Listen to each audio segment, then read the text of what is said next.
ఒక్కసారైనా చెయ్యాలి.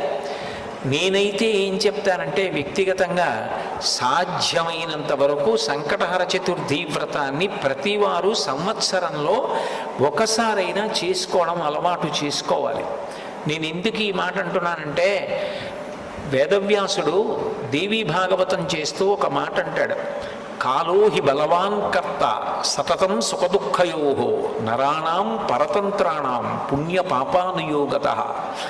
భగవంతుడు మనకొక సుఖాన్ని ఇస్తే మన పుణ్యాన్ని అడ్డుపెట్టిస్తాడు, మనకి దుఃఖాన్ని ఇస్తే మనం చేసిన పాపాన్ని అడ్డుపెట్టిస్తాడు.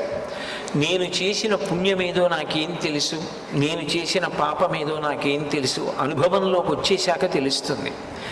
అది అనుభవంలోకి వచ్చేసి సంకటం ఏర్పడిపోయిన తరువాత పరుగులు తీసే కన్నా అటువంటి సంకట స్థితి రాకుండా ముందే సంకటహర